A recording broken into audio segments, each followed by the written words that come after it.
Ever felt invisible, like your worth is being judged before you even speak? This is the story of Eleanor Vance, a woman who faced prejudice head-on and turned a humiliating experience into a catalyst for lasting change. Prepare to be captivated by a tale of resilience, justice, and the unexpected consequences of underestimating a woman's power. The Veridian Financial Bank was a monument to modern ambition.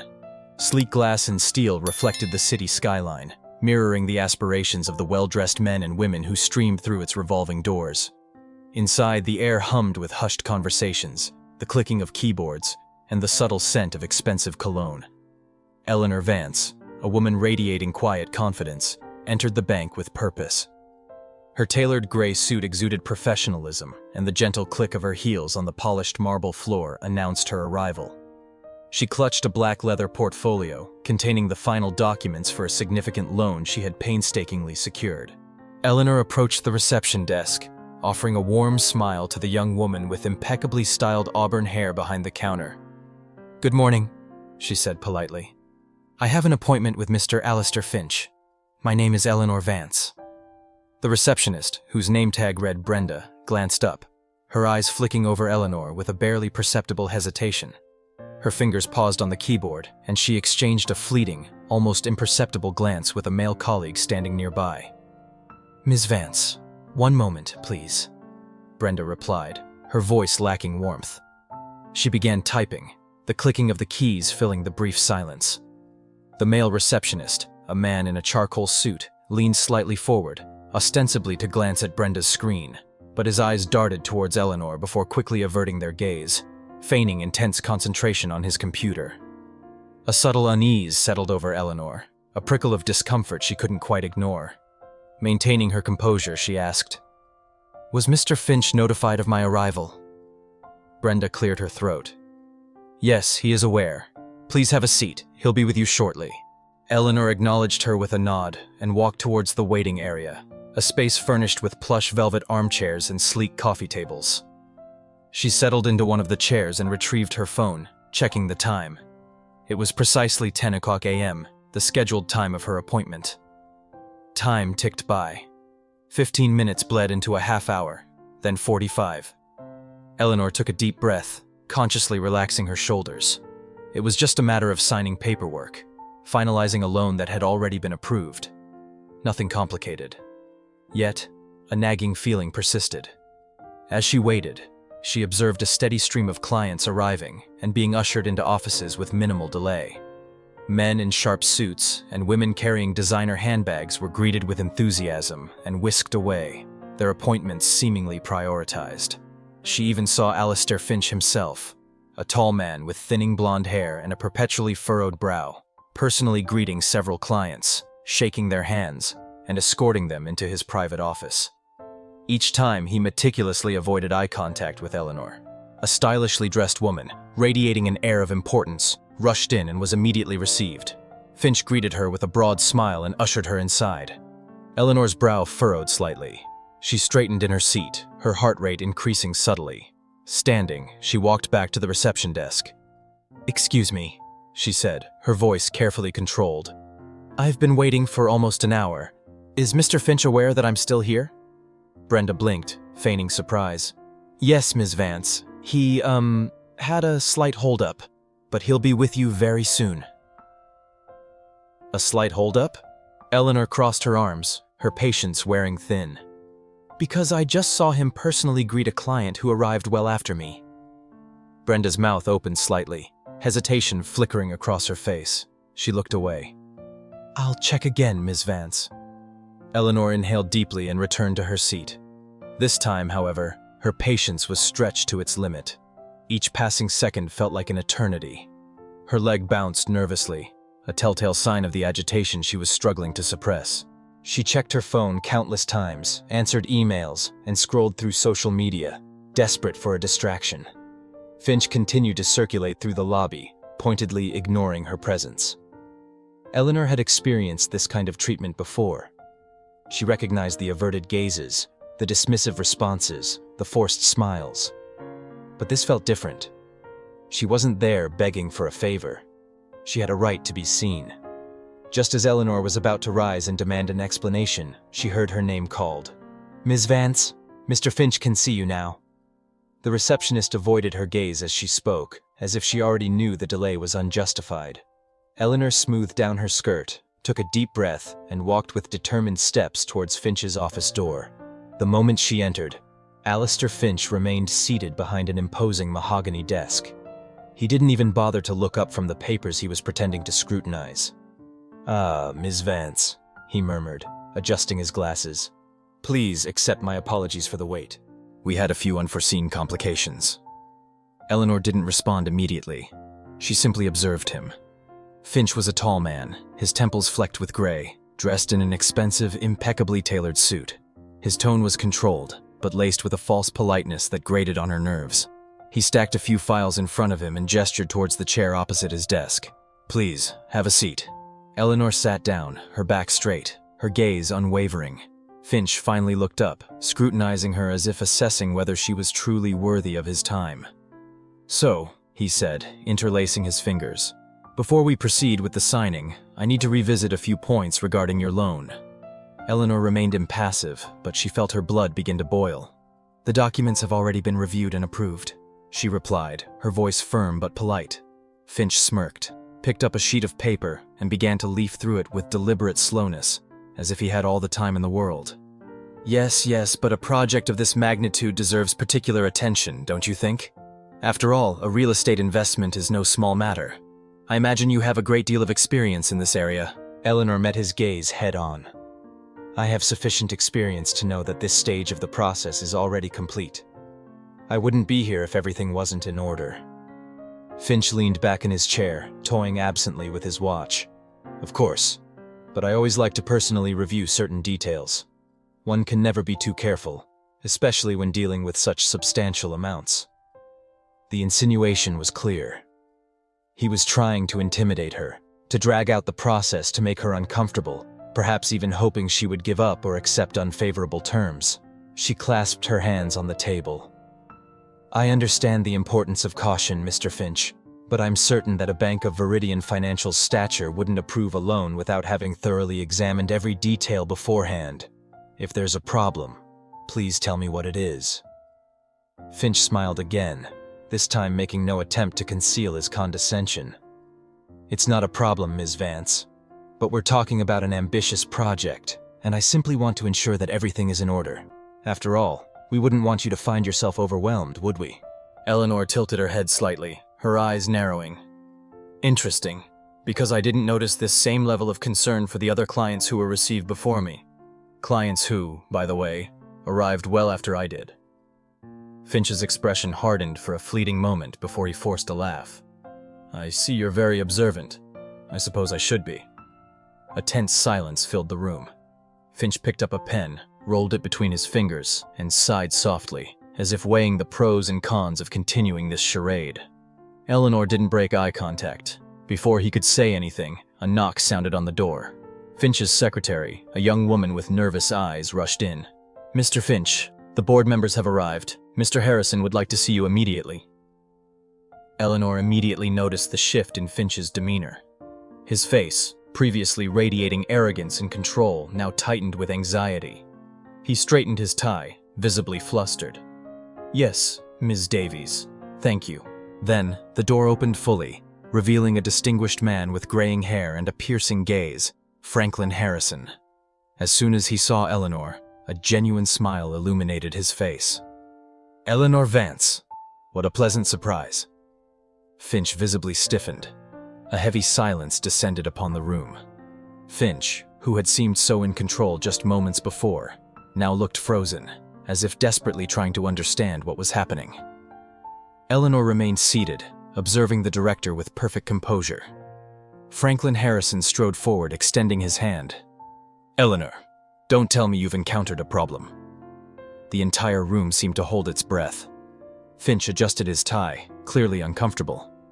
The secretary, still standing near the door, hesitated before slipping away, as if eager to hear the outcome of the scene.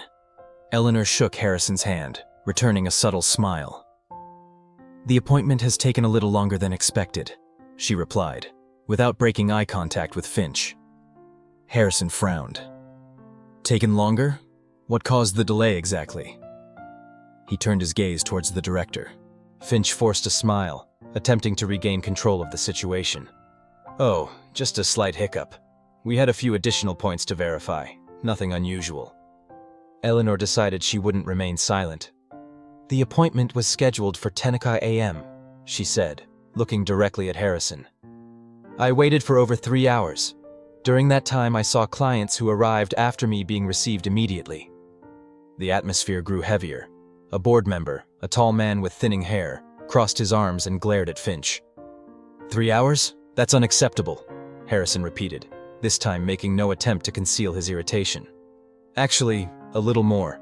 And when I was finally seen, Mr. Finch insisted on reviewing documents already validated by the bank itself.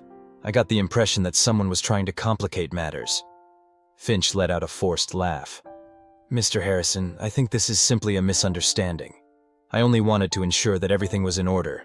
It's a procedure I apply systematically for projects of this magnitude." Harrison fixed him with a steely gaze, his voice now colder. "You apply this procedure to all your clients?" "Of course," Finch replied, a little too quickly. "Really? So if I check the history of other loans of the same amount, I'll find this same level of precaution?" Finch opened his mouth, but no words came out. Eleanor noticed the other board members exchanging glances, none of them appearing convinced by the director's explanations. Harrison inhaled deeply, pressed his lips together, and then turned to Eleanor. "Ms. Vance, would you excuse us for a moment? I'd like to speak privately with Mr. Finch." Eleanor nodded and stood, adjusting her bag on her shoulder. Finch remained frozen, his face more strained than ever. Before leaving, Eleanor closed the door behind her, not without hearing Harrison's firm voice. "Now, explain to me exactly what happened here, Alistair." Outside, the receptionist avoided her gaze. Eleanor sat down on one of the chairs in the lobby and crossed her legs, waiting calmly. Minutes ticked by. Muffled voices reached her from Finch's office, but it was impossible to decipher the content. One thing was clear, however. Harrison's tone was sharp, direct, demanding answers. Finally, the door opened. Finch emerged first, his demeanor transformed. He who had previously held his shoulders high now seemed burdened by the weight of the conversation. His face was pale, and a fine sheen of sweat beaded on his forehead. "Ms. Vance?" Harrison called from inside the office. Eleanor stood and re-entered. This time, Finch didn't take a seat. He remained standing near the table, carefully avoiding her gaze. Harrison gestured her to the chair in front of him and leaned back in his own. "I want to apologize for what happened today," he declared in a tone that left no room for doubt about his sincerity. "It doesn't reflect the values of Veridian Financial in any way. I've taken the time to review your file, and I can guarantee that your loan will be approved without any further delay." Eleanor nodded slowly. "Thank you," she replied calmly. Harrison glanced briefly at Finch before continuing. "As for the time you've lost today, I can assure you that such an incident will never happen again." For the first time, Eleanor perceived a slight movement from Finch. He swallowed discreetly, yet remained silent. Harrison picked up a few documents from his desk and slid them towards her. "Here you go. All that's missing is your signature, and everything will be settled." Eleanor glided her pen across the paper and signed her name with confidence. Once finished, she pushed the documents back towards Harrison, who quickly reviewed them before nodding in satisfaction. "It's done," he said, stacking the files. "Your loan is officially approved. And more than that, Ms. Vance, I want to reaffirm that what happened today is completely contrary to the values of Veridian Financial." Finch, still standing next to the desk, stared obstinately at the floor. The sweat that had beaded on his forehead moments earlier now trickled slowly down his temple. His presence seemed increasingly insignificant. Eleanor showed no triumph. She wasn't surprised by the approval of her loan because she knew from the beginning that it was her right. Yet, a persistent unease lingered within her. "I'm glad to hear it, Mr. Harrison. But what happened today isn't an isolated incident. I got a response because I insisted, and by chance I knew someone influential within the institution. But what about the other clients who suffer the same treatment without having that chance?" The silence that followed proved that her remark had struck a chord. Harrison leaned back in his chair, thoughtful. Some of the board members, still present, exchanged furtive glances. Finch remained motionless, as if hoping to disappear. "I see what you mean," Harrison replied, spinning his ring on his finger. "And I agree. Such behavior cannot continue. Veridian Financial is committed to treating all its clients with respect and professionalism. And today, we failed in that mission." He paused before continuing, his expression more serious. "I want to go beyond simple apologies. I'd like to invite you to join a task force that we're setting up to review our reception and service policies. We need voices like yours to ensure that our bank offers a truly equitable service." Eleanor raised an eyebrow slightly. "A task force?" "Yes," Harrison confirmed. "We don't want this discussion to remain inconsequential. We want change, real change. And someone like you, with your experience, your vision, and your outspokenness, can help us identify what needs to be corrected." Eleanor took a deep breath. It wasn't what she had expected, but it was a proposal that made sense. "If this is a serious endeavor, and not just an attempt to improve your image, then I accept," she replied, fixing Harrison with a direct gaze. "But I warn you, I won't be a symbolic endorsement. If I see that nothing changes, I won't hesitate to speak publicly." A smile spread across Harrison's face. "That's exactly what we need." As the conversation continued, Finch discreetly took a step back, as if searching for the right moment to slip away unnoticed. But Harrison hadn't forgotten him. "As for you, Finch, I've already discussed this with the board, and we've decided that your continued presence within the bank is no longer tenable." The director's face turned ashen. "Mr. Harrison, there's no excuse for what happened today." Harrison cut him off. "If you think this bank is a place where you can treat clients with contempt, then you've chosen the wrong institution. As of now, you are relieved of your duties."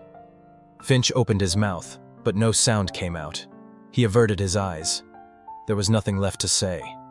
In silence, he gathered his belongings from the table and left the room, passing Eleanor without daring to look at her. When the door closed behind him, Eleanor felt the tension dissipate. Moments later, as she left the office, she noticed that the atmosphere in the bank had changed. Some employees looked at her with respect, while others avoided her gaze. But in the middle of the lobby, the young receptionist from earlier approached her, looking hesitant. "Ms. Vance, I wanted to apologize for what happened." I couldn't do much, but I knew it was unfair." Eleanor observed the young woman's sincere expression and offered her a gentle smile. "It wasn't up to you to change things," she replied. "But now, they're going to start moving."